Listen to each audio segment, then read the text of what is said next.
Hello friends, तो आज हम लोग सीखेंगे प्रेजेंट कंटिन्यूअस टेंस के इंट्रोगेटिव सेंटेंसेस का ट्रांसलेशन करना। तो इसमें किस प्रकार के वाक्य आते हैं।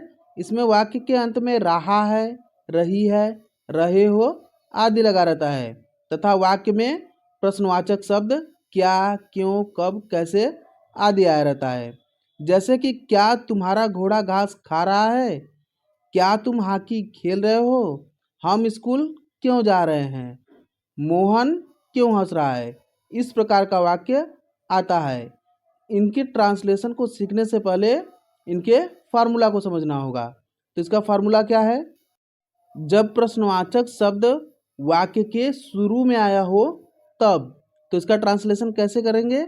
सबसे पहले हेल्पिंग वर्ब इज, एम या आर लिखेंगे सब्जेक्ट के अनुसार, फिर सब्जेक्ट लिखेंगे, फिर वर्ब में आईएनजी जोड़ देंगे और उसके बाद ऑब्जेक्ट लिखेंगे तथा लास्ट में क्वेश्चन मार्क जरूर लगा देंगे। चलिए गाइस, कुछ एग्जांपल के माध्यम से इसको हम लोग और भी अच्छे से समझते हैं। जैसे है क्या तुम्हारा घोड़ा घास खा रहा है। तो इसका ट्रांसलेशन हम लोग कैसे करेंगे, ऊपर दिए हुए फार्मूला के अनुसार। तो फार्मूला में क्या है, सबसे पहले हेल्पिंग वर्ब इज, एम या आर लिखना है। तो ये हमें कैसे पता चलेगा कि यहाँ पर क्या लिखा जाएगा। उसके लिए सब्जेक्ट को देखना होगा। तो इसमें हमारा सब्जेक्ट क्या है, तुम्हारा घोड़ा यानी कि योर हॉर्स। तो इसके साथ हेल्पिंग वर्ब इज का प्रयोग करते हैं। तो यहाँ पे सबसे पहले हम लोग इज लिख देंगे। अगर आपने हमारा इससे पहले वाला वीडियो नहीं देखा है जिसमें बताया गया है किसके साथ हेल्पिंग वर्ब इज का प्रयोग करते हैं, किसके साथ एम और किसके साथ आर का प्रयोग करते हैं, तो आप लोग वो वाला वीडियो ज़रूर देख लीजिएगा ताकि आप लोग को और भी अच्छे से क्लियर हो सके। तो सबसे पहले इज लिखेंगे, उसके बाद सब्जेक्ट लिखेंगे। तो इसमें हमारा सब्जेक्ट क्या है, तुम्हारा घोड़ा यानी कि योर हॉर्स। उसके बाद वर्ब में आईएनजी जोड़ देना है। तो इसमें हमारा वर्ब क्या है, खाना यानी कि ईट, और ईट में आईएनजी जोड़ देंगे तो हो जाएगा ईटिंग। फिर उसके बाद ऑब्जेक्ट को लिखना है। तो इसमें ऑब्जेक्ट क्या है हमारा, घास, क्योंकि घोड़ा घास को खा रहा है तो हो जाएगा ग्रास, और लास्ट में क्वेश्चन मार्क जरूर लगा देंगे। तो इसका ट्रांसलेशन होगा is your horse eating grass, is your horse eating grass. उम्मीद करता हूँ गाइस आप लोग को अच्छे से समझ में आ रहा होगा। चलिए अगला एग्जाम्पल देखते हैं। जैसे है क्या तुम हॉकी खेल रहे हो। तो यहाँ पे हमारा सब्जेक्ट क्या है, तुम यानी कि यू, और यू के साथ हेल्पिंग वर्ब आर का प्रयोग करते हैं। तो सबसे पहले हम लोग क्या लिखेंगे, आर, उसके बाद सब्जेक्ट लिखेंगे यू, फिर वर्ब में आईएनजी जोड़ देना है। तो इसमें हमारा वर्ब क्या है, खेलना यानी कि प्ले, और प्ले में आईएनजी जोड़ देंगे तो हो जाएगा प्लेइंग। उसके बाद ऑब्जेक्ट क्या है, क्या खेल रहे हैं, हॉकी, तो फिर हॉकी लिख देंगे और लास्ट में क्वेश्चन मार्क लगा देंगे। तो इसका ट्रांसलेशन होगा are you playing hockey, are you playing hockey. चलिए गाइज नेक्स्ट एग्जांपल देखते हैं। जैसे है क्या वे किताब पढ़ रहे हैं। तो यहाँ पे हमारा सब्जेक्ट क्या है, वे यानी कि दे, और दे के साथ हेल्पिंग वर्ब आर का प्रयोग करते हैं। तो सबसे पहले लिखेंगे आर, उसके बाद सब्जेक्ट लिखेंगे दे, फिर क्या लिखना है हमें, वर्ब। तो इसमें हमारा वर्ब क्या है, रीड, और रीड में आईएनजी जोड़ देना है तो हो जाएगा रीडिंग। फिर उसके बाद ऑब्जेक्ट क्या है, क्या पढ़ रहे हैं, किताब, तो हो जाएगा अ बुक, और लास्ट में क्वेश्चन मार्क लगा देंगे। तो इसका ट्रांसलेशन होगा are they reading a book, are they reading a book. उम्मीद करता हूँ गाइज आप लोग को अच्छे से समझ में आ रहा होगा। चलिए इसका सेकंड कंडीशन देखते हैं। तो इसका सेकेंड कंडीशन है जब प्रश्नवाचक शब्द वाक्य के बीच में आया हो तब। तो इसका ट्रांसलेशन कैसे करेंगे।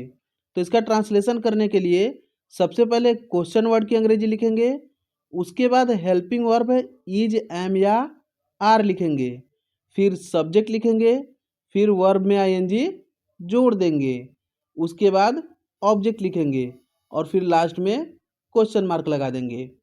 तो चलिए गाइस कुछ एग्जाम्पल के माध्यम से इसको भी और भी अच्छे से समझते हैं। जैसे है हम स्कूल क्यों जा रहे हैं। तो इसका भी ट्रांसलेशन ऊपर दिए हुए फार्मूला के अनुसार होगा। तो फार्मूला में क्या है, सबसे पहले क्वेश्चन वर्ड की अंग्रेजी लिखना है। तो इसमें क्वेश्चन वर्ड क्या है, क्यों यानी कि व्हाई। तो सबसे पहले व्हाई लिख देंगे, उसके बाद हेल्पिंग वर्ब इज, एम या आर लिखना है। तो ये हमें कैसे पता चलेगा कि इसमें कौन सा हेल्पिंग वर्ब लगेगा? तो उसके लिए हमें सब्जेक्ट को देखना होगा। तो इसमें सब्जेक्ट क्या है? हम, यानी कि वी, और वी के साथ हेल्पिंग वर्ब आर का प्रयोग करते हैं। तो क्वेश्चन वर्ड के बाद हेल्पिंग वर्ब आर लिख देंगे, उसके बाद सब्जेक्ट वी लिख देंगे, फिर वर्ब में आईएनजी जोड़ना है। तो इसमें हमारा वर्ब क्या है? जाना, यानी कि गो, और गो में आईएनजी जोड़ देंगे तो हो जाएगा गोइंग। फिर हमें ऑब्जेक्ट लिखना है। तो इसमें ऑब्जेक्ट क्या है? स्कूल, क्योंकि स्कूल जाया जा रहा है, तो हो जाएगा टू स्कूल, और लास्ट में क्वेश्चन मार्क लगा देंगे। तो इसका ट्रांसलेशन होगा why are we going to school, why are we going to school. चलिए गाइज एक और एग्जांपल देख लेते हैं ताकि और भी अच्छे से क्लियर हो सके। जैसे है मोहन क्यों हंस रहा है? तो यहाँ पे सबसे पहले क्वेश्चन वर्ड की अंग्रेजी लिखना है। तो यहाँ पे हमारा क्वेश्चन वर्ड क्या है? क्यों, यानी कि वाई। तो सबसे पहले वाई लिख देंगे। फिर उसके बाद हेल्पिंग वर्ब इज, एम या आर लिखना है। तो उसके लिए हमें सब्जेक्ट को देखना होगा। तो इसमें सब्जेक्ट क्या है? मोहन, और मोहन के साथ हेल्पिंग वर्ब इज का प्रयोग करते हैं। तो उसके बाद क्वेश्चन वर्ड के बाद हेल्पिंग वर्ब इज लिख देंगे, उसके बाद सब्जेक्ट मोहन लिख देंगे, फिर वर्ब में आईएनजी जोड़ देना है। तो इसमें हमारा वर्ब क्या है? हंसना, क्योंकि हंसने का कार्य हो रहा है, तो इसका हो जाएगा लॉफ, और लॉफ में आईएनजी जोड़ देंगे तो हो जाएगा लॉफिंग। और फिर उसके बाद ऑब्जेक्ट लिखना है। तो इसमें ऑब्जेक्ट कुछ भी नहीं है, तो लास्ट में क्वेश्चन मार्क लगा देंगे। तो इसका ट्रांसलेशन होगा why is Mohan laughing, why is Mohan laughing. उम्मीद करता हूँ गाइज आप लोग को अच्छे से समझ में आ रहा होगा। कोई दिक्कत हो तो हमें कमेंट जरूर करिएगा। चलिए गाइज एक लास्ट एग्जांपल देख लेते हैं।